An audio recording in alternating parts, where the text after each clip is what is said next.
Hello friends, welcome জনাইছো আমাৰ Assam tech সাপোৰ্টত। Friends আজি ভিডিঅ'টো আলোচনা কৰিম যে 31 মাৰ্চৰ পিছত পান কাৰ্ড কাটি দিয়া হ'ব যিসকলে পান কাৰ্ড আৰু আধাৰ কাৰ্ড লিংক কৰা হোৱা নাই। কোন নাগৰিকৰ 31 মাৰ্চৰ পিছতো আপোনাৰ 1 এপ্ৰিল দিনাও কিন্তু তেখেতৰ পান কাৰ্ড আৰু আধাৰ কাৰ্ডটো যদি লিংক নকৰা থাকে তথাপি আপোনাৰ পান কাৰ্ডটো এক্টিভে থাকিব আৰু হেতু কাৰ ক্ষেত্ৰত মানে প্ৰযোজ্য হ'ব হেতু বিষয়ে আলোচনা কৰিম ফ্ৰেন্ডছ। তো আমাৰ আসাম টেক সাপোৰ্টত যদি আপুনি নতুন হৈ থাকে চেনেলটো সাবস্ক্ৰাইব কৰিব যদি ভাল লাগে আৰু আমাৰ এইটো ওয়েবসাইট ভিজিট কৰিব পাৰে। ইয়াত আপোনাৰ বহুত এনেকৈ ইম্পৰ্টেন্ট অসমীয়া ভাষাত সব লিখা আছে, আপুনি নিজে কৰিব পাৰে।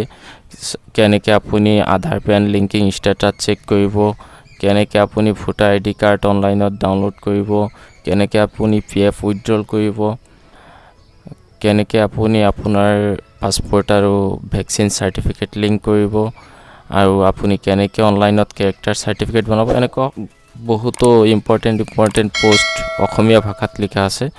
আপুনি এইবিলাক পঢ়ি চাব পাৰে আপোনাৰ প্ৰয়োজন অনুসৰি। তো ফ্ৰেন্ডছ প্ৰথমে চাওক, ইয়াত আপোনাৰ ইনকাম টেক্স ডিপাৰ্টমেণ্টে ITDA এটা নটিফিকেশ্যন দিছে। আসাম, মেঘালয়, জম্মু এণ্ড কাশ্মীৰ মানে অসম, মেঘালয় আৰু জম্মু কাশ্মীৰৰ যিসকল নাগৰিক আছে সেই বাসিন্দাসকলৰ আপোনাৰ বাবে এটা সুখবৰ, কিয়নো তেওঁলোকৰ যেহেতু আমাৰ অসমত আধাৰ কাৰ্ডৰ যিটো কাম প্ৰক্ৰিয়া এইটো মানে আগত হোৱা নাছিলে, মাত্ৰ হ'ল আৰু বহুতৰে অলৰেডি কিন্তু আধাৰ কাৰ্ড বনোৱা হোৱাই নাই NRCৰ বিষয়ে যিটো হোল্ড হৈ আছিল। সেই ক্ষেত্ৰত ITDA এটা নটিফিকেশ্যন জাৰি কৰিছে যে যিসকলে অসম, মেঘালয় আৰু জম্মু এণ্ড কাশ্মীৰৰ বাসিন্দা হয় তেওঁলোকৰ কিন্তু এই যিটো ডেডলাইন দিছে 31 মাৰ্চ এইটো তেওঁলোকৰ ক্ষেত্ৰত প্ৰযোজ্য নহয়। মানে 1 এপ্ৰিল দিনাও আপোনাৰ পান কাৰ্ড আৰু আধাৰ কাৰ্ড এক্টিভে থাকিব, পান কাৰ্ড এক্টিভে থাকিব। আৰু যিসকলে ভাৰতবৰ্ষৰ নাগৰিক নহয় তেওঁলোকৰতো এইটো কৰিব নালাগে।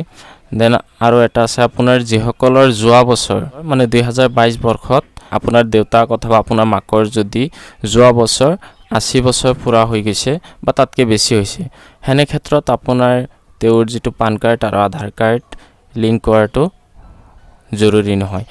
আপোনাৰ পান কাৰ্ড আৰু আধাৰ কাৰ্ড লিংক নকৰিলেও তেওঁলোকৰ পান কাৰ্ড এক্টিভে থাকিব।